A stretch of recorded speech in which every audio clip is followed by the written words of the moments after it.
Why do you think our socialites are going to appreciate this episode? Because this case isn't your typical homicide. It happened in the wilderness, about 30 miles outside of the nearest town. Our victim was shot with a rifle. His head was cut off. Oh my. And there are 3 witnesses who aren't talking.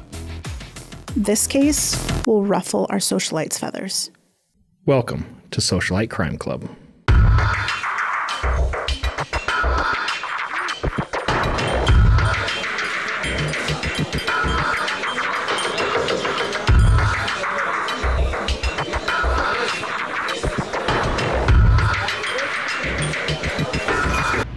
Recounting misdeeds.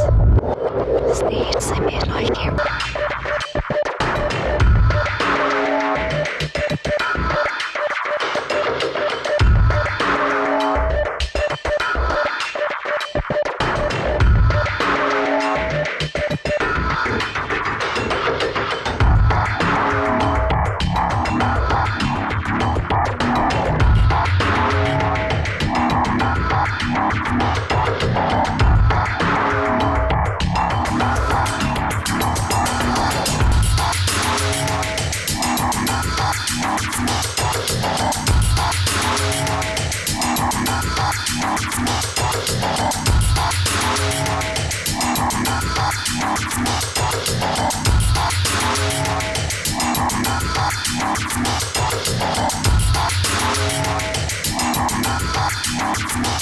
When you were in high school, do you remember that national holiday that fell in between the last week of November, the first week of December?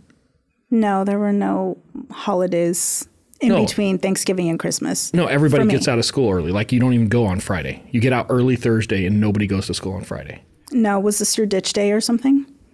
No, it's the opening day of elk season. This is your small town story that only could happen to you. Okay. So growing up, our entire school district shut down for the opening day of elk season. Of course they did.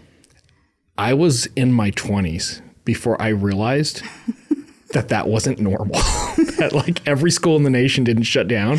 There was like Christmas, Easter, and opening day of elk season. How were you in your 20s before you realized this? I just thought everybody did it. When you grow up and that's what you know, that's what you know. Well, it's kind of like the parfait.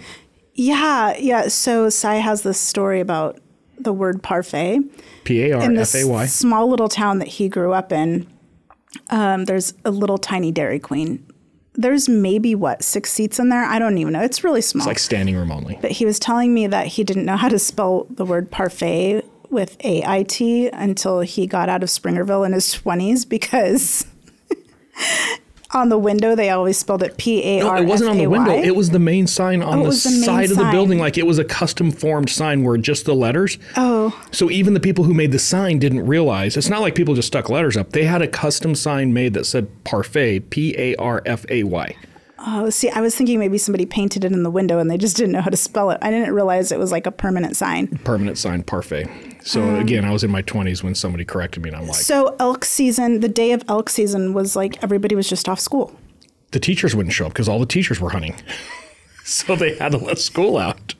See, I was thinking like kids were just out with their parents like hunting, so. No, like the teachers were more fanatical than the kids. So they had no teachers to teach school. So we got out of school every Friday for elk season, opening day of elk season. Okay.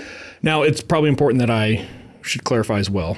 My high school mascot was the elk. We were the home of the Elks, so it was a very big deal. It's actually a cool mascot. Yeah, and I'll put a little picture of our mascot because it's adorable. And I've got to clarify a little bit about Arizona. Some of our listeners may not know. In fact, this week we got some international listeners, so let me explain a little bit. Yeah, so let me explain some geography of Arizona. Most people think desert. And the majority of Arizona is desert. However, we do have this little mountain range that comes down. It's basically an extension of the Rocky Mountains.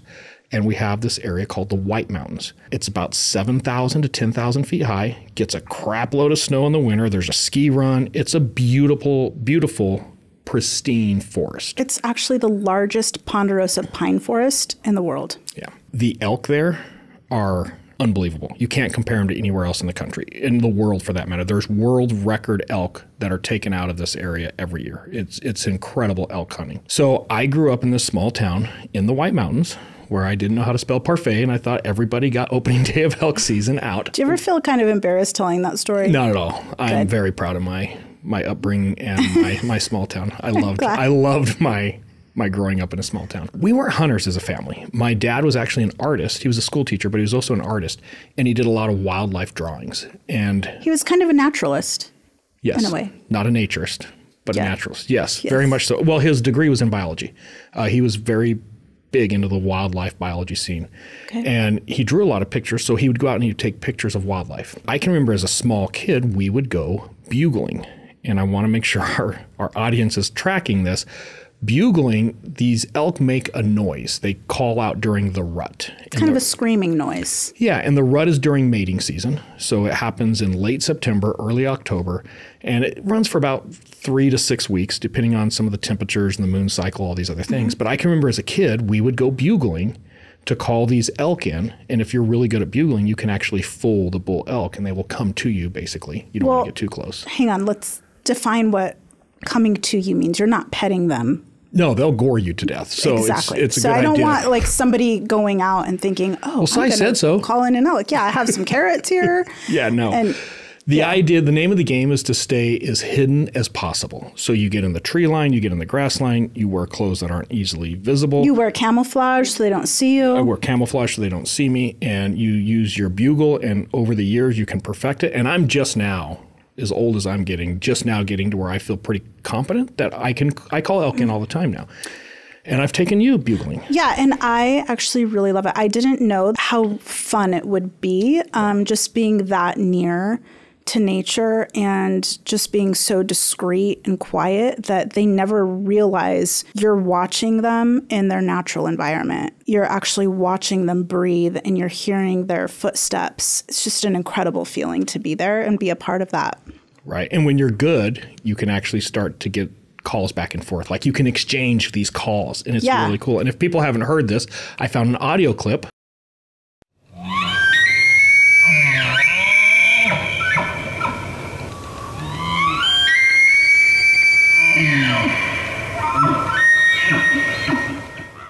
Do you remember the time that you put so much cow pee on me? You just sprayed so much on me that the young male bull came in and was pretty much on top of me. And then he got scared when he realized, oh, wait, this isn't a female elk. Okay, hang on. We have to clarify. So in the elk world, the males are called bulls. The females are called cows. So it was an elk cow, synthetic urine. It wasn't real cow urine. But yeah, they sell synthetic cow urine because it really attracts the bulls. Yeah. And they can smell perfume. They can smell your soap, your shampoo, whatever it is. So when we go out, I have this bottle of synthetic cow urine that I spray all over you. Yeah. You like it. Stop it. It's the best perfume in the world. Yes. Yeah.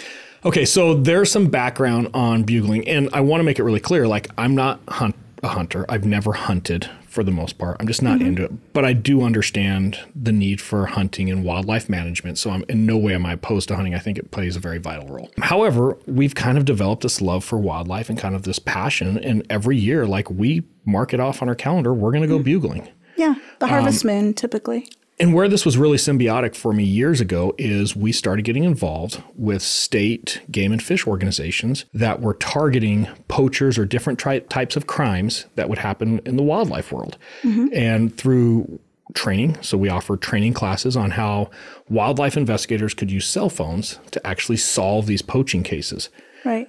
So we started teaching all over the country. I think at one point we had like 32 of the 50 state agencies were our customers targeting poachers through our system. Well, here's kind of a funny story on that is one of the first calls we got for, hey, can you come out and train us how to use cell phones to investigate poaching? We were like, well, we don't really do poaching. We do homicides. So instead of doing homicides in our training, we just changed the bodies to animals.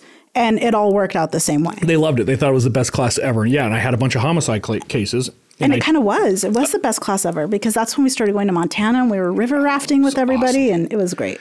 So through the years, we got the opportunity to work all kinds of these crazy cases. Elk, poaching deer, bear, Sturgeon. Do you remember Gila the sturgeon? monsters? Gila monsters. We'll definitely do. And we're going to do all these episodes. Bighorn sheep, Elvis, the bighorn sheep. I think he might have been the largest bighorn sheep ever recorded.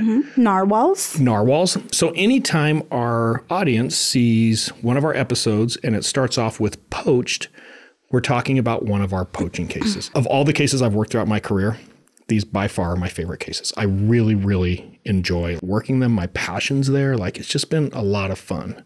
Yeah, I would agree with you. I have to admit, it's super ironic that if you think about the ripple effect, what do you think the ripple effect we have had against poachers, not only nationally, but on an international level? Like, what is that ripple effect that you think we've had with our services, our training, our assistance in these poaching cases? Oh my gosh, I couldn't even tell you. Hundreds, if not thousands of cases? Yeah, well, it's like our ripple effect through just other homicides and just different crimes generally. I think it's pretty significant and impactful. Absolutely. Which is really ironic that my wife was recently arrested for poaching. I don't know that I was arrested. I'll have to check my paperwork. I don't know that I was actually arrested. Were you ordered to the ground at gunpoint? I was. Were you handcuffed? Yes. And what was the first thing that the officer told you? She said I was under arrest for poaching. Okay, we'll come back. Yeah. You ready to talk about that yet? No, this is a really embarrassing story. You should have another drink of your wine. By the way, I actually brought an entire bottle of wine to the filming of this episode. It's just to get me to talk. I'm trying to get Keri loosened up enough to discuss this by the end of the episode. So stick around. It might be successful. Have a drink while I explain the beginning of what's going on here. All right, we're going to go back to August 29th, 2015. Okay. Evening. But I want to talk a little bit about the town we're going to go to. It's Panaca, Nevada. Where is Panaca? I've never even heard of Panaca. Panaca is kind of northeast of Las Vegas. It's not too far from the Utah border. It's small. It's like 1,000 residents. It's like 3 square miles.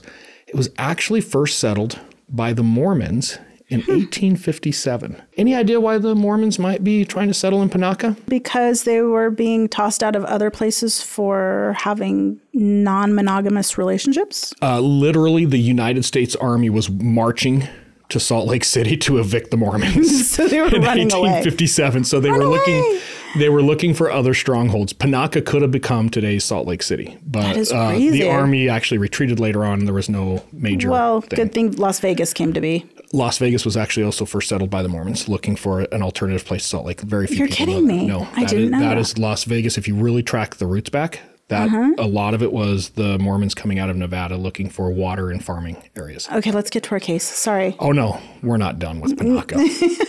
So Panaca is a Mormon community. Okay. It's also what's considered a dry community. So there's no drinking. There is no alcohol sales permitted within the city limits of Panaca, period, ever. We wouldn't survive there. No, we would not. They also don't allow gambling, although they're in Nevada. Kind of interesting. Interesting. And no prostitution either. No prostitution in Panaca, and it's interesting you asked me that. We will be doing the Kristen Labata case later on. It's also the home of Kristen Labata, which is a fascinating case out of Las Vegas that we'll be covering. And although Panaca is fun to talk about because it's a funny name and it's just got some pretty crazy history, we're actually going to be dealing with an area about 35 miles northeast of Panaca. Okay. Middle of nowhere. It's this little ranch that's out there. And there is a rancher one day paying attention to his cattle out there working. And he comes across a stack of brush, like somebody's cut branches off and this brush that's stacked up. And it smells terrible, like just this horrible odor. Okay. Something's decomposing. Oh, Yeah. like the rat that I ran over in our garage and we didn't notice it for a long time. It was the worst.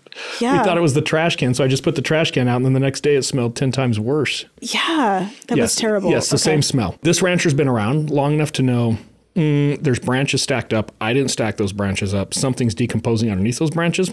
Not my gig. So he's going to call the local game warden. Doesn't live too far down the street, John. So John's going to show up, and I got to tell you, I love John. This dude is as tenacious as an investigator comes. And I think everybody's going to appreciate just how passionate John is for his job. Well, I would say all of the wildlife investigators we've been able to work with are super tenacious, are really good at what they do, and very passionate about conserving wildlife. And they make crap money. Like terrible money. I know there's wildlife investigators, I think, that start off right now, today in 2023, maybe 28,000 a year. That is so crazy to me. It's crazy. So a couple things, though, I need to give some props to John and wildlife investigators all over. This is late August, early September. It is Nevada, so it's up in the mountains, so we're at about 7,000 feet. It's warm. It's like 90 degrees out. And when John gets there, he removes the branches, and sure enough, he finds the carcass of a dead elk that is in significant phases of decomposition. Okay. It's hot. It stinks. There's maggots everywhere. Oh. Our buddy John here is going to have to perform a necropsy. Okay. And a necropsy is basically an autopsy of an animal in the field. And what he's looking for is what killed this animal. Some of these observations he makes are abundantly obvious. Because clearly his family, the animal's family, didn't come and nuzzle branches over his body. Yeah, it wasn't an elk burial, if that's what you're asking me. You are correct. Yeah. Like, the first we love you, Dad. Sorry. Yeah. The first thing that John recognizes is the head's missing. So that's probably a pretty good sign that humans are involved. Right. The head is cut off. And it's a clean slice. It's a clean slice. The other thing is the animal has been quartered. Describe quartered to our non-hunter listeners. So with big game, typically like deer, elk, animals like that, when you shoot and kill the elk, it's very common to quarter. And essentially you're taking the legs and the shoulders or the hips. That's where a lot of the good meat is. And there's an art form to actually cutting up an elk in the field to actually quarter. And you're quartering the forelegs with the hips. Well, they're so huge. Yeah, or the shoulders. How much does the average elk weigh? 1,000 plus, easily.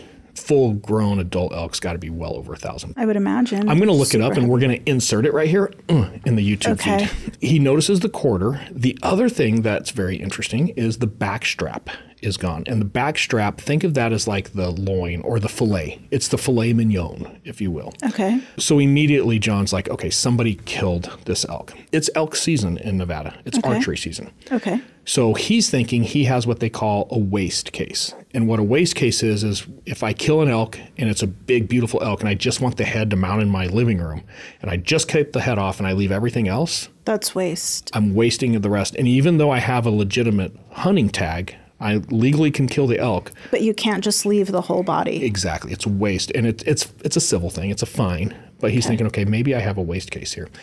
Well, as he's doing this necropsy, and this is where I need our listeners to just give John some love here. Right. And applause. This meat is extremely decomposed. He describes it. So it's been there for a while. Like over 2 weeks at this point.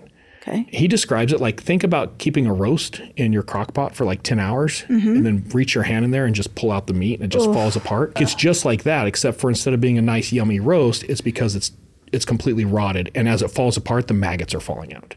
And you have this decomp smell going on. And it's just getting all over him. And he has to dig into the whole And it carcass. ends up on your boots. Like it goes home, it gets in your car, so you smell it in your car. No, I've had it's these not cases. coming home to me.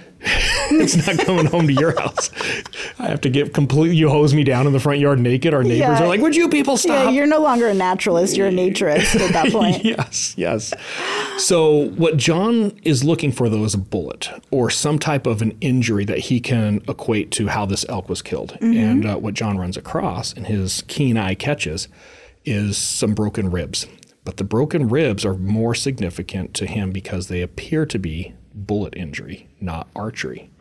Oh, and it's not rifle season for rifles. Correct. Okay. So now it changes. Now this is a crime. It is poaching. It's not just waste. It's poaching. He's going to process the scene. He never finds a bullet there. And I've got a couple pictures. So you were asking about quartering. This is one of the hind legs, obviously, and it's been quartered. So somebody cut it, and then they left it there.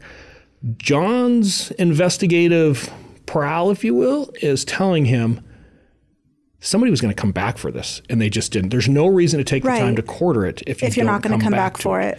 So he's kind of already known, like, this is really interesting. I realize this picture's kind of hard to make out. You can see the ribs for sure. Yeah. What he's trying to show right here is somebody has reflected what I'm going to refer to as the scalp or the hair, the hide of the elk here to expose that spine because they cut out the back strap. And that's that filet mignon, if you will. So, okay, so I see there's some shadow of some tree there maybe, and the photographer, obviously. What is the black up towards the top of the screen? That's blood soak. That's blood soak. That's where the elk literally bled out in that area, and then that blood is rotted, so it's also decomp. It's part of the smell, but it's turning everything black. I don't know if a lot of people realize, I don't care who you are, I don't care what kind of animal or what kind of human you are. when you go through decomp, everything turns black. Right. And this is no dig on anything. I've had cases where I've been working a dead body that I thought was an African American, only to find out he's a white guy.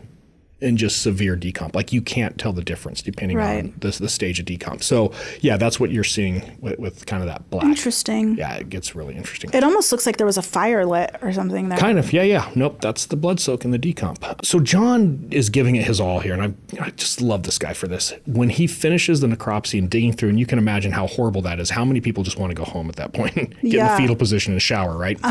He stayed out there all night. He's not done. He starts a spiral search. And what a spiral search is you start at the epicenter, which is where the elk was found, and you slowly work yourself out walking in circles. And there's different ways to do searches. There's different patterns you can use depending upon what you're looking for. Correct. So in this case, it's going to be the spiral.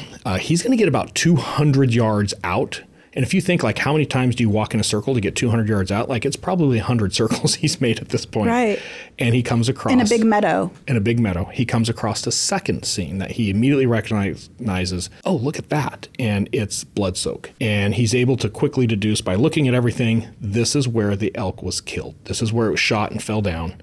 They started the process of cutting him up here, and then they drug him to where they're finding. Were there still drag marks anywhere in the meadow that they could identify that late? No, not physical marks, but it's pretty thick grass, so it doesn't surprise. And like I said, it's 2 weeks after the fact. So he's thinking, hey, maybe I can find around here a bullet. So he gets his metal detector out. He starts to work that area, and he's just scanning, and it just catches his eye. He looks up, and about 50 yards away on a fence post is a game camera.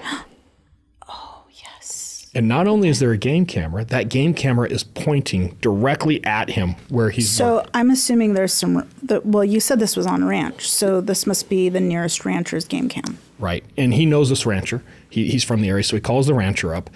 And he's like, hey, I noticed there's a game camera right here. Is there any chance this thing is active? He's like, oh, yeah, of course it is. I'll be right down. And this old rancher shows up with a laptop. He's like, let's look at it. And he pulls out the SD card. What time was this at? It's during the day. Like it's middle day. So they take out the SD card and they throw it into the laptop. Now, I need to explain.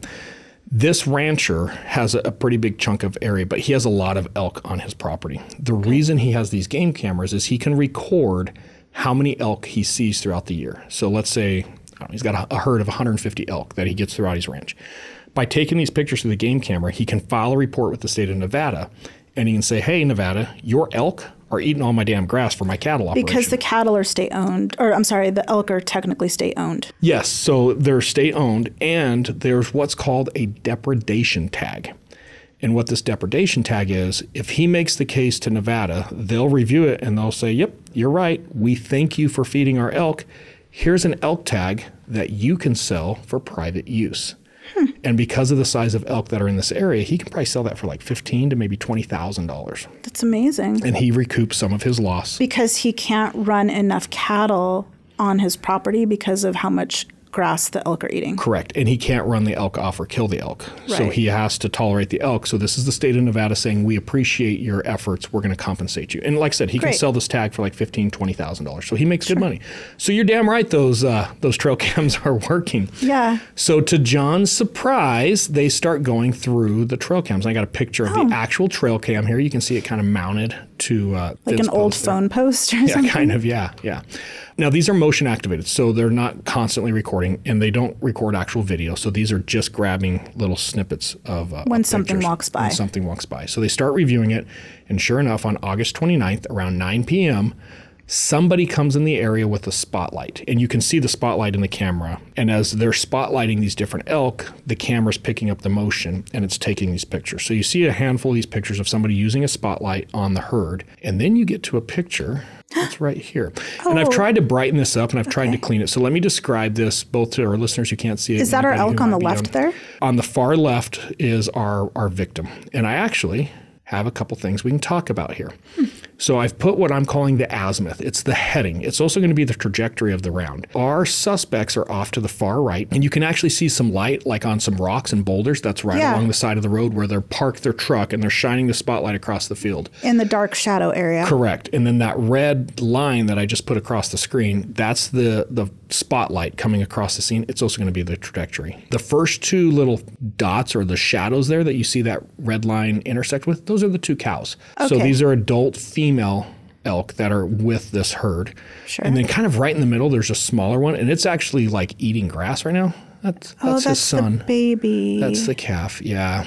And then to your point on the far left, you actually see the bull elk. You can see his big white furry bottom there. And if you zoom in, like you probably can't see it where you're sitting right now, you can actually see he's kind of curled up a little bit, like he's hunched up. Yeah, like his legs are kind of going under him. This is the moment the shot hits him. So they had just fired the round, and you're seeing him react to getting hit with the bullet, and that's what triggered.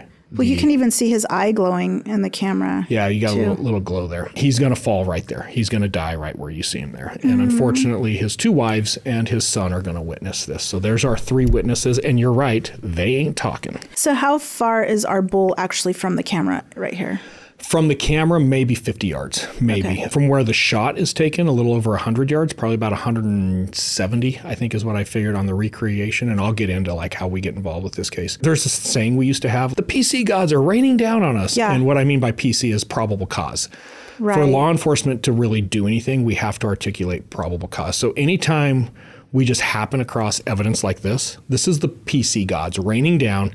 Whoever in the forest. Yeah, whoever took this shot, God is pissed off at you and is going to give us every nugget that we need to exact some justice here. It's very rare that wildlife investigators get this type of evidence. So right off the bat, hey, this is really cool. What's interesting is that shot is taken just after 9 p.m. Okay. So John's watching, waiting. Hey, what happens next? You see the elk fall. You see the other elk run off. We know it was quartered. Not yet. Nobody goes to the elk. For how long? He's clicking through photos. They leave. You can see him turn around and come back. Okay. They come back about 2.5 hours later, which is really interesting. They shoot the elk, they leave, and then they come back 2.5 hours later.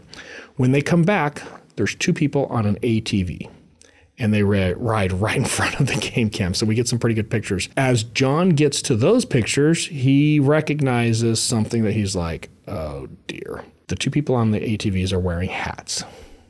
Not just any hat. You know, like how there's the ball cap, like the old school ball cap, and the brim is kind of rounded? Yeah. It's just rounded over the eyes. Yeah, and then I don't know, about 10 or 15 years ago, the flat brim hats. Yeah, where they're just totally flat and they never bend the brim. Right. I think this is a very popular thing these days. It is. It's very popular. And I can speak to this a little bit because I still go back to that small town I grew up in. The thing for all these kids, and understand these are kids who live out in the wilderness for the most part. Yeah. They love this shaggy damn hair look with these stupid flat brim hats. I saw pictures on my Facebook from friends I went to school with who still live there of these kids going to prom and like they're in a tux. With shaggy hair and a flat brim hat. Or shaggy hair and this stupid flat brim hat. So it's a thing with the younger generation right now. They wreak havoc in the woods a lot of times, though. They're a pain in the ass for law enforcement in the wilderness. So John sees this picture of these two people on the ATV, and he's like, oh, it's the flat brim. And he actually has a name for it. The Flat Brim Hat Army. Oh my gosh. And they're really close to Utah. And most of these kids come out of Utah and they just create havoc in the woods for John. As he goes through the video or the pictures here from the camera, there's over 30 pictures of these two quartering the elk. And then he actually sees the pictures of them dragging it off and hiding it under the brush. So he's got everything he needs right now to be able to determine when the elk was killed, the fact that it was two people, ATV, the whole thing. Okay. Interesting. Here's a picture of the Flat Brim Hat Army. Oh, that's them. That's actually kind of a funny picture. Yeah. What's the two little lights above them? Is that just from the camera? It's probably either stars or some type of a glow from the camera because you got the camera's trying to pick up. Yeah, it's probably a UFO. It is Nevada. They should have just zapped those two kids up right there. Yeah. I have a better picture of this ATV for later on. So this is what John's working with. Now, obviously, a couple things have happened here. In Nevada, it is elk season, but archery. This was clearly rifle. So he has a felony poaching case at this point. Maybe they have a Nevada tag, but that's really irrelevant if they do because they shot it instead of using archery. Okay. But bigger, he doesn't know who these people are. He's just working with, and you saw the quality of that image. It's a crappy image. Super crappy. It's not like you're putting that in the They newspaper. kind of look like young kids, but you can't really be sure. Really tell. Eventually, John gives me a call. He talks to somebody who talks to somebody who talks to somebody who's like, hey, you should call this guy. Like, he's helped us on some other cases. So John's explaining this case. What John does here is pretty freaking amazing. So we got to talk some cell phone technology here really quick. We are in the middle of nowhere. We have a timestamp of when an event happened. So we know somebody came into this area at this time, then they left for 2 hours, and then they came back. We're also going to get really lucky here. There is one cell tower that services this area. So whether you have Verizon, T-Mobile, Sprint, AT&T, it doesn't matter. You're using an AT&T tower. So as John's explaining all this, and I'm kind of looking at my map, realizing where we're working and what that is, I'm like, oh, this is perfect for a tower dump. Mm-hmm. And what a tower dump is law enforcement can write a search warrant saying, hey, a crime happened here at this time. And AT&T, we want all of the connections that were made to this tower during this time frame. And just so people realize, we're getting the serial numbers of the device. So it's not like I get your name, I don't get your phone number, like I get the serial number of your phone. So that an individual person is never actually identified of who is with that phone. Yeah, and a lot of people... It maintains privacy. Right, and a lot of people get all worked up like, oh, I don't want cops to have my phone number. This is data for good. We're going to solve this poaching case with this information, and we're just getting the serial numbers. So, well, and if you're not a shithead, we don't care about you anyway. Right, like... Well, and this is where tower dumps can be really challenging. Like I've done tower dumps in major metropolitan area, and you pull the tower for 3 hours, you have like 100,000 devices. Mm-hmm. You can't figure out what the hell's going on, who's who, and what's going on. No, you would never have time to look at all of those anyway. In this case, it's very different. There is, well, the closest community has 1,000 residents, and it's 30 miles away. Mm-hmm. Like having maybe 100 phones registered to this cell site is a busy day. But what's really unique is Farmer Joe, who lives down the street, his phone registers all the time. It should be there. It's normal. So we can get a big enough data set that I can look at it and be like, okay, here's the 100 phones that we see connecting to the cell site all day long, all night long. They belong in the area. Here's a phone that we've never seen before, and all of a sudden it comes in at 9 o'clock. And it's there for 30, 45 minutes, and it leaves. And it comes back at 11:30. So as we're looking at these records very quickly, oh, this is a device of suspicion. What's really interesting is we see a device coming at 9 o'clock. We see it come back at 11, stays there till about 3. It comes back the next morning very briefly at 9 a.m. I don't know if you remember, but they quartered it and they left pieces of it. And the rancher works in this area. He actually has a little barn not too far from where this happened. So they think maybe whoever the poachers were saw the rancher. They probably came back the next morning and saw a rancher or saw somebody, got scared, and took off. But obviously it stuck out like a sore thumb. But they still have the head. They still have the head. So I hit John back and I'm like, hey, I think we've got a device of interest here. So we do a little work to identify at this point, okay, who belongs to this device? And there's some ways that we can do that. But now we can justify going from like a serial number to a phone number to a possible name. And John starts doing that work and lets me know, hey, we know who uses that phone, and we know because we've dealt with him before. In fact, he just got off suspension from hunting in Utah for poaching. Oh, interesting. So he has a history of poaching. And apparently a couple of years prior to this, he had a deer tag, and he decided to kill 2 deer. So instead of killing just one, he killed 2 deer. He got caught. So as a result, his hunting privileges were suspended. He just got off that suspension. Oh my gosh. So this kid just didn't learn his lesson. Clearly. And there's pictures of him because he loves to post on Instagram and Facebook of his hunting exploits. And guess what he's part of? The flat brim hat gang? The flat brim hat gang. Or army, I mean. Yeah. Oh, look at his hat. Yep, there you go. Oh. He's really young. And he even has the fuzzy hair underneath his hat. They all do.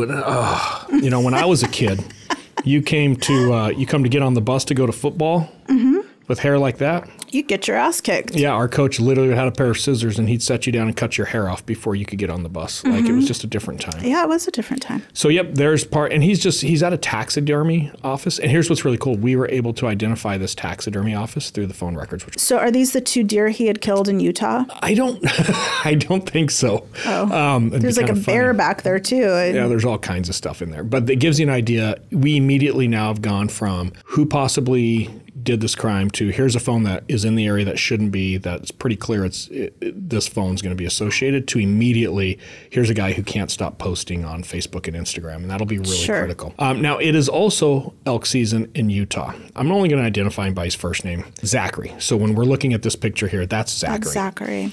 Zachary actually had an elk tag for Utah during this time. So obviously you can't go hunt in Nevada. Yeah, it's an archery elk tag in Utah. You can't take your Utah tag and go to Nevada and vice versa. Right. So it doesn't help him. But knowing that, John starts looking at, okay, well, how did he do hunting in Utah at this time of year? And as he starts to look into it, he finds another Instagram post where he's posting a picture, Zachary is, with a buddy of his saying they're out elk hunting. Oh. And he has a T-shirt on. He's priming everybody for his big catch. Yes. And the T-shirt that he's wearing in that picture, John thinks he is identified on the game camera. On one of those 30 pictures, there's a little logo that he's convinced is the same. Not enough to go into court and say with 100% certainty, but it looks very similar. So he's like, okay, this is the right guy. There's some reasonable suspicion there. The second thing is when you kill an elk, you have to fill out what's called a harvest report. And what the harvest report is, hey, on this date, this time, I shot this elk. Here's what it looked like. Here's what the antlers look like, the estimated weight. But this is where I killed it and blah, blah, blah. And you turn that into Game and Fish. You turn that into Game and Fish of the state. So he has a Utah tag. He fills out a Utah harvest report saying, I killed an elk. So John pulls that, and it looks like he's reporting he killed a really nice bull elk, a big bull elk. But there's nothing on Facebook, nothing on Instagram. This automatically makes him a liar. Yeah. Yeah. Like this is the kid who's posting pictures when he goes to the taxidermy store. Yeah. Just the fact he's on a hunt, he's posting pictures. He goes out and buys ammunition and he's posting a picture. Preparing for the hunt. Right. And then he downs this giant bull that's a beautiful, great antlers. Not a single picture. Oh, fishy. Fishy. This obviously piques John's attention big time. So we're going to get his phone records now. So we identified the phone through the tower dump. Now we're going to target that phone back to AT&T. It's a whole other search warrant. It's a lot of effort and pain in the ass to get. But now we have, I want to say we got like maybe 60 or 90 days worth of records. So we have a big set of records. We are also going to get GPS locations for the phone. And what's interesting with the GPS, some people are like, oh, GPS, that's sexy. It's not what you think like when you're doing navigation. It's not that accurate. Sometimes we'll get like a 25 meter or 50 meter hit. It's not taking you right to your dentist office. No, sometimes it's 1,000, 2,000 meter hit. Like he's somewhere on the side of that mountain, but we can't tell you where. I map these, and that was what our company was, is we could take these records and we could map these. So I mapped these records, and it's really interesting. On the opening day of elk season, Zachary leaves Cedar City, where he lives, and he goes out into the woods in Utah, and he starts hunting. And the second and third day, he's in Utah working around. Fourth, fifth, sixth day, he starts to kind of migrate to a different area. Seventh day-ish, he's right on the border of Nevada and Utah. Oh. And I don't know if you've ever been in a situation where sometimes it looks like, you know, if I could just cross that fence. The grass is greener on the other side. I bet the elk are bigger over there. Probably. Zachary he's on the horns of dilemma, so to speak here. And he wasn't having a good hunt. He was not having a good hunt. And it's coming towards the end of his time. So each day that goes on from there, you see he starts going further and further into Nevada. Until finally, on the night of August 31st, you can literally track the road that he drove to this meadow, arriving at 9 o'clock, at which point you see him kill an elk on the game camera. Interesting. 100% at this point. This is your guy, John. No doubt about it. John is doing some really bang-up follow-up himself. He knows that there's no way Zach is going to kill an elk of this caliber without bragging about it to somebody. So John is identifying all of his friends, Zach's friends, not John's friends, but Zach's friends, and is going to start reaching out to them like, did Zach ever talk about the elk he killed? Did you ever see that picture? And eventually he finds a friend who comes forward and is like, yeah, I saw it was a great bull, like huge. Did you ever see a picture? Yeah, I got a picture right here on my phone. And he gives him the picture. He sent it to me. Yeah. In the elk world, antlers are a big deal. And there's a way to actually score an elk.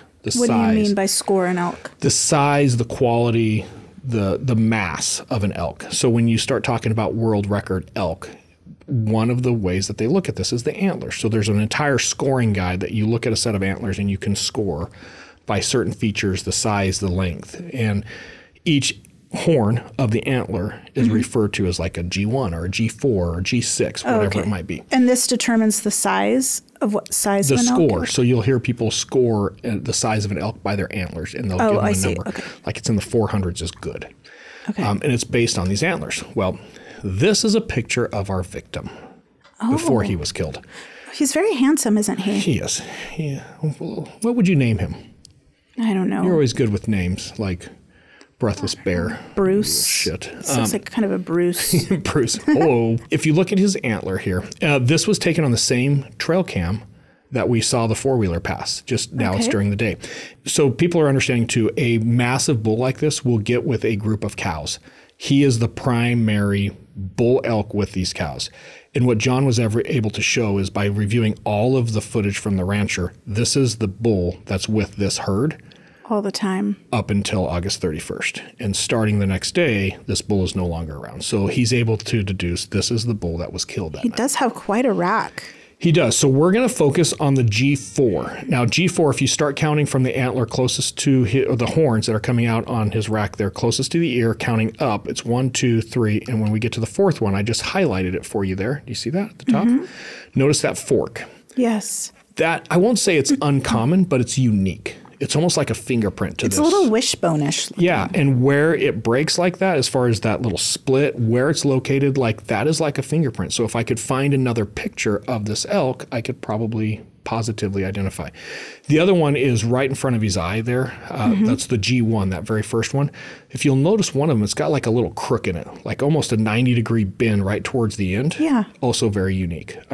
So you put that combination together, it's going to be pretty easy to identify this if we can ever find it. Interesting. This is the picture the friend turns over. That is the same four-wheeler you saw, and this is, what'd you name him? Bruce. Bruce. That's Bruce's head. Oh, Bruce. Now, this prior picture we were looking at the G4 on the right side, right? Okay.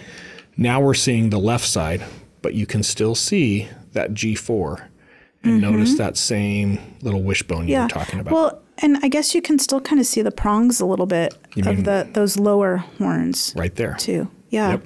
And you can see right here. It is very distinct. That's a clear match. So those of you listening, if you want to jump on our YouTube channel and check this out, you can kind of fast forward through the episode and you can see what we're talking about. I've got a side-by-side here of Bruce when he was alive and then Bruce's head tied to the front of a four-wheeler as they're trying to drive him out of there. And basically how we can match these. No doubt that's the same elk. Yeah. Well, and look at all the rope around his mouth. Well, they didn't want him talking on the way out, apparently. Right. Nobody's talking. Shut up. Yeah. Poor buddy. Okay. I think it's safe to say at this point that we have more than enough to arrest Zachary. Yeah, and why wouldn't he post a trophy elk like that on social media? Well, unless you poached it, of course. Zach's racked up a heavy set of charges here. Felony big game poaching in Nevada, possession of an illegally killed big game head, a trophy, 3 misdemeanors for trespassing. He's on private property. Using a spotlight. You cannot hunt with a spotlight. So just the fact they were using a spotlight, you can't hunt at night either. So that's... I was going to ask, because I know in Arizona you can't hunt past dark. Is that the same in Nevada? Usually what they'll say is because it doesn't get dark necessarily at sunset. It'll be a little bit later, right? Most states will have a time frame. So for example, Utah and Nevada, it's 30 minutes after sunset, 30 minutes before sunrise. I see. Okay. But yeah, not at 9 o'clock at night. And waste of a game animal, because not only did he poach it, he left the majority of the animal behind. So he can still be charged with that waste violation. That wasn't his intent, though. Well, yeah, you're right. Well, maybe they'll give him a break on that one. So John's like, hey, I'm going to go back to social media and let's see what he's all up to. And Zach's in New Zealand when we get to this point of the case where we're ready to make an arrest. And he's posting from New Zealand. Now, it is about a year later. It took a while to put this together. You got the search warrants. You got the analysis of the phones. And about the time we're realizing, hey, Zach, you're going to get arrested for poaching. This is him in New Zealand? He's posting this picture in New Zealand saying how great his life is. He got a hunting guide gig in New Zealand. So he's spending, and I want to say he was there for over a month, like maybe a couple months, hunting in New Zealand. And New Zealand has apparently great big game hunting as well.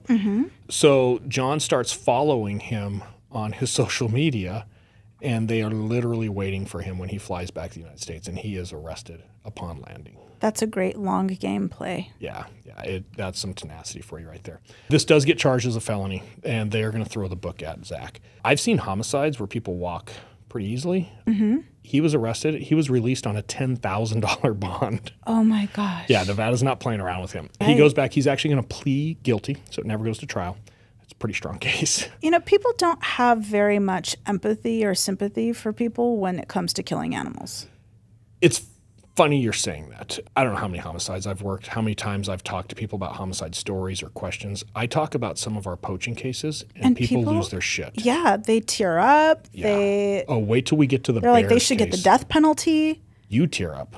I do. You will cry when we get to on the bear bears case. That one It's got me. Terrible. Well, that'll be our next poached episode when we do another yeah, poached the bear episode. case is sad. Yeah, drink up because we're getting Okay, towards the yeah, end, and I need you to just come to thinking about it. confessional. All right, so he's going to plead guilty. The judge is going to give him a $20,000 fine. And this isn't like court restitution when you feel like paying it. You're paying $20,000 or you're going to prison. So Zach has to pay up the $20,000. They give $2,000 right off the top back to the rancher, which I love. I do Hey, love that. thanks for cooperating. Thanks for calling us. Thanks for the game cams. Go buy some more. The rest of it's going to their greater fund. There's what they call Operation Game Thief, and it's for reward money or for spreading awareness to poaching. So the money's being used for really good stuff. He gets a 6-year hunting suspension. The other thing that I love about wildlife people that regular law enforcement just hasn't figured out very well, when you get your hunting privileges suspended in one state for poaching, it gets suspended in 48 other states. The wildlife agencies throughout the country have this pact, and they actually call it the Wildlife Violators Compact. Interesting. So when you get 6-year hunting suspension in Nevada, it immediately extends to 48 other states. So which states isn't it in? I want to say like Kansas and one along the east, maybe New Hampshire. There's nothing worth a shit to hunt there anyway, so. Yeah, what do you hunt in Kansas? Meth heads. Rabbits? I don't know. Yeah, rabbits and meth heads. I don't know.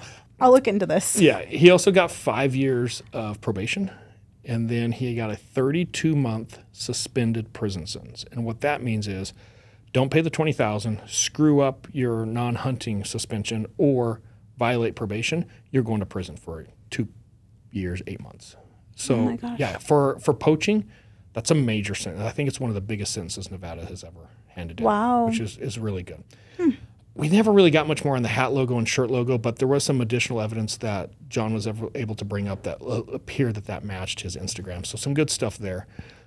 John did a podcast for a bunch of game wardens, and he talked about this case a couple of years after this. And it was interesting. At the end of the podcast, he actually gets into how he ran into this kid, into Zach, several years later. In Nevada or somewhere else? I'm going to assume Utah. I don't know. He didn't say where. But what was really interesting is John's like, I have to give it to him. I think this case woke him up. It turned his life around. And they had some type of conversation. The kid said, no, I'm on the right path now. Completely turned his life around. He had a good job. He'd been married, had his kid. Good. Does not hunt illegally. And I remember something, and I won't even try to quote it, but basically there was some type of conversation that came up that I want to raise my kid right. And it forced him to change. When my kid goes hunting, I want him to be proud about what he was able to do or kill or bring home or whatever it is. I don't ever want him feeling like I did, where I had to hide it, which in this case. Right. It has to feel like a very guilty feeling. And it is something you can't be proud of because you didn't really do it well. It wasn't yours to be had. Right. So, I guess this is one of those happy endings where a person didn't die, but an elk did. And at the end of the day, I think it's safe to say Zachary learned his lesson and he moved on. So it's good. He did learn his lesson. Do you think we've learned our lesson here about getting caught? What lesson would that be, dear? Well, I have here a ticket complaint from the White Mountain Apache Tribe, Wildlife and Outdoor Law Enforcement. There's one for me and one. Well, I don't have yours, but I do have. Oh, wait. You don't have any evidence for me is what you're saying? No, I do have evidence for you. However, Yours is basically saying that yours was all done and taken care of. I'm scared because I didn't get this paper. You should be. That says mine wasn't all done. However, I know my fees were paid. This is a little embarrassing for me to talk about because we were talking earlier about how much we like to go bugling. And Cy wants to tell this story. I'm not sure why. But he wants to let everybody know that we were out bugling. It was this year at the end of September, the harvest moon. Obviously, there are some times that you're going through the White Mountains, and there's a lot of ranching out there. So there's lots of fences, and there's lots of cattle guards everywhere. And you open the fences, and you just move into other pieces of land. And you always close the fence behind you. And sometimes these fences are marked. Sometimes they're not. And more times not. More times not. And they're just kind of hodgepodge together with chicken wire sometimes. And sometimes the fence is down for hundreds of feet. There is no fence. Right, there is no fence. So we're going out bugling, and there is definitely an area in the White Mountains where the grass is greener on the other side, and the elk know that. Yeah. And the elk stay on that side. They are literally the biggest elk in the world. They are humongous, and they're just everywhere in huge herds. And we know the area well. I do know the area well now. I've been going there now for, 6-7 years? And you know the area well because you've been going there for 40 years from what you told our law enforcement friends later. So we're out bugling, and it's starting to get dark, and we're calling in really, really big elk, and to the point to where we're watching these two massive bulls. Yeah, but how many bulls altogether in that valley at one time? A dozen? Oh, at least. At least. Yeah, Huge. And they're all fighting and playing in the mud and snorting around and kicking up dirt, and the cows are everywhere and their babies are everywhere, and it's really amazing. And the moon is shining. Right, yeah, and the moon is shining, and it's just gorgeous. And we're just watching this from afar in awe, and they don't realize that we're there. So at some point, we hear an ATV or a vehicle drive by, and we're laying in the grass, and there's also some other person bugling. He just didn't see us, and he looked like a white guy. Like, I thought it was just another Right, he was just a tall, frumpy-looking white guy, his arms dangling around, and bugling. And he was really good, so we watched him for probably an hour and a half, because I actually think he chased that one elk towards us. I think he might have, and because he was on this other side of this meadow that we were in. And so we're watching this elk, and we're kind of keeping an eye on this other guy who's bugling, and we're thinking, wow, he hasn't seen us, right? And it was a long time. He must not be very accustomed to this area. Yeah, he must not know the area very well. Well, this car that's driving by, I don't think much of it because we're in this huge meadow. We're in a really remote. It is an unmarked white SUV. It is an unmarked white SUV. And I'm like, okay, that's got to be game and fish. So we're just hunkering down, laying low, and the car freaking stops. Abruptly. And there's lights towards us in the grass. And I'm thinking they cannot see where we're at in the grass. There's no way. Right? There's no way. Which I don't know that they could. They couldn't. The other guy was. The other guy was watching us. So we're watching him, and he's watching us at some point, apparently. Correct. But I just remember suddenly asking Cy, did we just get caught? And Cy's like, babe, just stand up and put your hands in the air. Well, they were yelling at us at this point. They were had yelling guns. at us. Yeah, I didn't. And they were so far away. They were yelling at us. You're right. Yeah. And I couldn't tell what they were yelling at us, but I had this really profound sense of fear. And when I finally did figure out what they were yelling at us, they were yelling at us to get down on the ground and put our face in the dirt. Literally, put your face in the dirt. Yeah. I've got a gun. And so at this point, I'm thinking, oh my God, like there's a potential that we could get shot right now. I will say I have been mock arrested too many times to count. In training, I'm really good at getting arrested because I know how to put my hands just right so it doesn't hurt. I know how to keep my wrist turned right so I don't hurt myself on the cuffs. Yeah, exactly. And in training scenarios, I bet I've been arrested a couple hundred times. But they just say, get down on the ground. This guy was they both were. There's two of them. They were assed up. Like they were hyped up. Which I could kind of see because they don't know, if we are hunters out there, they don't know what kind of weapons we have, right? So I'm like, okay, I understand. I'm going to get down on my knees. I'm going to get on my belly and I'm just going to. But I'm not going to put my face in the dirt. Yeah. And I'm like, no. So I'm waiting for them to approach us. I know they have whatever guns they had with them. I couldn't see that far, but I have my hands behind my back. I'm being a very good suspect. I get into properly place your wrist so it doesn't hurt. Position. Makes it really easy to handcuff. Yes. So whoever my officer is, it's very easy for them to detain me. Yeah. She doesn't know how lucky she was. So I'm on the ground there and she gets me all cuffed up. Sai's getting handcuffs put on him too, with his guy being all mean to him. And she is standing just about maybe 2 or 3 feet away from me. And she's like, wait, how old are you?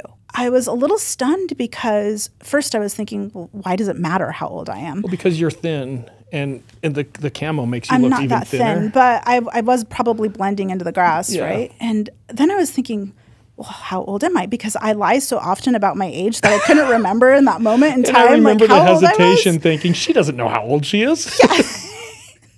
Like, that's got to seem so ridiculous that I can't spit out my age right away, right? So I spit it out, and then suddenly I realize she's telling me, okay, you need to stand up, and she's trying to help me get up, but her rifle is dangling at her side, so I'm not really comfortable with the way that she's... She didn't have good weapon retention at all. No, she did not. Neither of them did. No, so her weapon is like dangling there, and she's trying to force me to lean back against her knee, the technique where you lean back against their knee, and then they kind of prop you up with their knee. But I didn't feel comfortable with her weapon dangling there. We were in a really rocky terrain, and her knee just wasn't doing it. So I'm like, hey, how about I just get up from my knees, right? So I've done this before. Yeah, I've done this before. Okay, so she's kind of cool about that. But then she starts telling me, you are in so much trouble. And I'm like, okay. And I hear your guy talking to you at the same time, but... Oh, my guy was screaming that I have no idea how much trouble I was in. He wanted to know where my weapons were. And I told him, we don't have any weapons. And he is not, like, I'm handcuffed at this point, and he is not de-escalating. No, he is still super hyped up. And finally, I had to tell him, sir, we are going to do everything you're telling us. We are not armed. In fact, we're both prior law enforcement. You're going to get nothing but cooperation from us. Mm-hmm. To which he said, if I run you, is it going to come back that you were a cop? And in my head, I'm thinking... Oh, I heard that. And I was like, is there such a thing? Yeah, I'm thinking it's a test because I'm like, there is no database you can run to find out if somebody's a cop. Well, you actually said that. I did. I was like, well, sir, there's nothing you can run to find out. There isn't a database to run to see if someone's a cop. And then he like snapped at me. He's like, you got a smart mouth. Yeah. And I'm like, well, don't ask dumb questions of my husband. Right? So then this girl who is arresting me, she's telling me, she's like, you are in so much trouble. You were here to poach. We weren't here to poach. She's like, no, you were here to kill an animal, to kill an elk. And I was like, no, we weren't here to kill an elk. Well, you're being arrested for poaching. I'm like, well, isn't poaching when you kill an animal? That's not what we did. And she didn't know what to say. And she's like, do you have any weapons on you? And I said, no, I don't have any weapons on you. So she does a full pat down. I have my little Vaseline chapstick. That's the only thing literally I had on me. Oh, and my glasses. And I had a backpack, but I only had like the bugle in there. Like there wasn't much in there. There was nothing in there. Right. Yeah. And we had some extra warm clothes. But so she's telling me, she continues to tell me that I am under arrest for poaching. She must have told me like 6 or 7 times. And then she asks me, well, why are you in camo? And I'm like, another dumb question. Well, so the elk can't see me. The same reason the guy who arrested me was in camo. Right. And I'm like, well, because when you're bugling, you don't want the elk to see you. Well, you were harassing wildlife. And I'm thinking to myself, you're the one who drove up and scared them away and started yelling. Technically, you were harassing them. That's where things start to come together. So for our listeners, here's what happened. I'm not going to acknowledge that I knew this, but apparently we may have slightly wandered onto the reservation from the National Forest. And keep in mind, from where we were physically handcuffed, I could see the fence. That's the National Forest. We were probably maybe a couple 100 meters. Mm-hmm. What a lot of people don't realize is to hunt in this particular area of the White Mountains, it is considered probably the best hunt in the world for elk. And the Apache tribe sells these hunts for almost $30,000. So you pay $30,000 and you get this hunt, but you also get the resources of the tribe. They come out, they scout, and they guide. To your point, by the time she walks me back to their vehicle to process us, she is kind of happy, like parading me around in front of this black SUV that just comes out of nowhere, kind of out of the forest. And they're on the radio. Like my guy was talking on the radio as we got over. And for a brief minute, I'm like, am I going to get gooned? Like, what's happening, right? So, but she's parading me around, and I'm not really sure what's happening, but I know there's people in this SUV apparently looking at me. The hunter. The game hunter that paid. The guy who paid the $30,000 tag. They're putting us on display to say, hey, you have special privileges to hunt here. In fact, if anybody else just walks through this area, this is what we do to them. I wasn't here to kill an elk. Like, I was just looking. And it's really sad because, like, they're actually the best elk. Truly, the grass is greener on the other side at the reservation. This is where it gets kind of funny, though, because another officer ends up coming up later on. And as we're talking, they're riding out this side. And my guy told me the same thing. Like, you have no idea how much trouble you're in. And I'm thinking, no, if I'm on the reservation, I'm from here, it's a fine.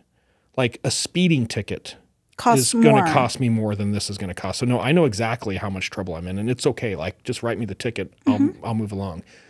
But as they're writing the ticket, this other officer starts talking to us. I don't know if you remember, but he asked us, hey, have you guys seen an injured elk? Yeah. And so this hunter had shot an elk the previous day, had a terrible shot, didn't kill the elk. The elk ran off, and now they have half of the Apache tribe game wardens up there trying to find this elk. At the same time that they're trying to find this elk that they shot and they didn't kill, they've got this white gangly guy who's bugling for elk to get the hunter on another elk that maybe this time he can actually kill.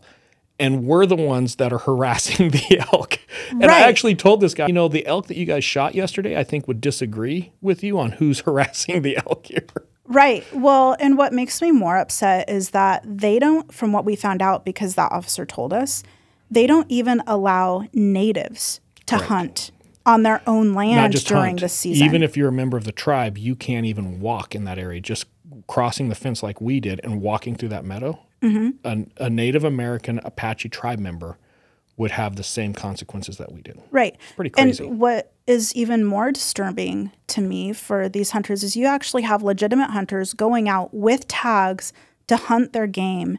But at the same time, you have somebody being driven around in a black SUV to a scout who scouted out a big game elk. It was more than two, because there was a couple in that one plus the one that we saw. Right. Yeah. So there were several scouts. But now you're being driven to your game, big elk that you're going to shoot without having to do any real hunting for it. Yeah, I actually remember when I was in high school, it was a big deal because George Strait, the country singer, did this. He paid for one of these big tags. For several years, he held the world record for the biggest elk ever taken.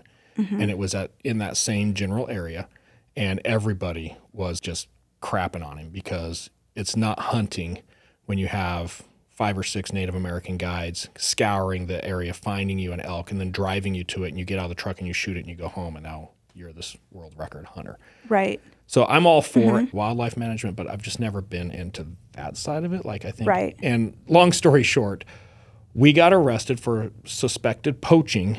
Yeah. But in fact, what we did is we walked through a world record hunt. But we're free. Right. We did walk through a world record hunt. You know what? And I hope we saved that elk. I hope we saved a life. Yeah. I hope that hunter did not, I'm not even going to call him a hunter. He's just a beast out looking for a head, right? He can't even kill an elk with real hunting. Right. Do you remember when she asked me how many weapons I had and that I was here to poach? Well, actually, what's funny is that we finally get brought, so we were separated for a while, and then we get brought back together. And I know my wife at this point, and I think you explained it really well. At first, you were scared. Yeah. By the time we come back together, it's like 10 or 15 minutes later, and I knew the look and I knew the tone, and I'm like, oh shit, my wife is pissed. I was getting so mad at her because she I'm scared because my wife is going to say some dumb shit that's going to get us both in jail. Well, and it's scary being on the res anyway, being under arrest, because it's like being a foreign country. You don't know what's going to happen. Well, the guy asked me, he's like, do you have a gun? And of course, my immediate response is, hell no. There's 2 places in the world I don't take guns, the reservation and Mexico. Right. And she's accusing me of poaching it over and over again. I'm like, how am I going to kill it with my bare hands? And she had the audacity to look at me and be like, well, you just wouldn't believe how people kill elk out here. I'm like, well, they're not doing it with their bare hands. All I have is chopstick. But I think you said that, but it wasn't that nice. it probably wasn't. Anyhow, we get to our vehicle, which is on the U.S. side, and they ultimately They wanted us to drive our truck onto the reservation so that they could search it. So that they could search our truck, so that they could look for weapons. And at this point, she also knows that we're both prior law enforcement. And I'm consenting because I don't care. I've got nothing to hide. You want to search my truck, search my truck. Yeah. But what's funny is I think she even realized that she was getting into a gray area. You can't have somebody drive their truck onto the reservation so that you can search it under reservation law because it was never there.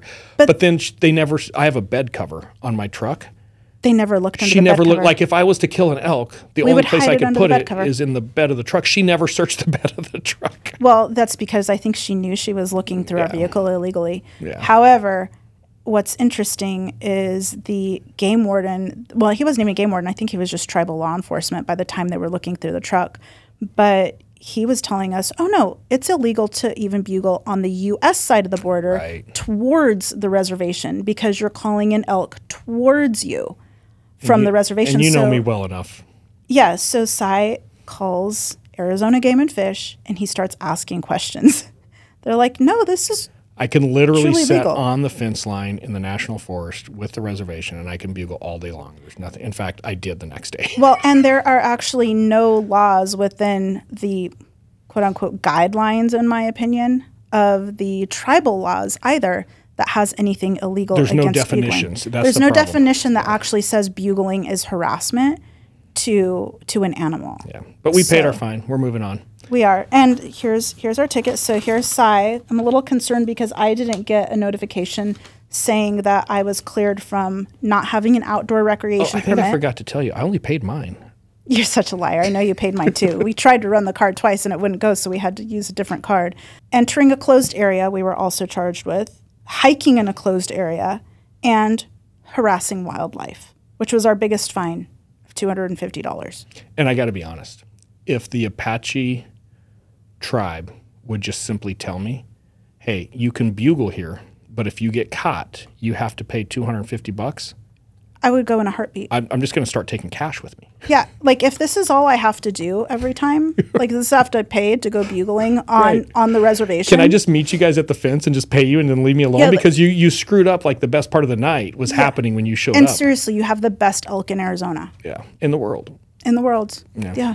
So pretty sad. We'll try not to get poached. And I did try to tell my officer, like, hey, we are the exact opposite from poaching. And by the time he got really friendly by the time we got back, he was pretty cool once he calmed down. We support wildlife officers across the entire country, across the world. And I was trying to explain like what we do. And it's interesting. At no point did he say, oh, that's really interesting. I'd like to get your card. Maybe you guys could help us. Right. No, he never asked. Yeah. So anyway, that's our story of the last time I was arrested. I don't know if we were arrested or just detained because No, I'm going to go with anytime you're having a gun pointed at you from a law enforcement officer who's telling you to get down and put your hands behind your back and they put handcuffs on you and they search you, you are arrested. Now, you might be released, you might not be charged, but that is technically the definition of arrested. I think she was severely disappointed that she couldn't actually arrest me for poaching. Well, I think they both were, but that's okay. All right, next episode. Big win for Keri and Cy. Yeah, big one. And an elk that we probably saved. And we didn't go to the reservation jail, which is always Thank God. Yeah, that's kind of scary. Next episode is Let's Talk About It. Tune in next week.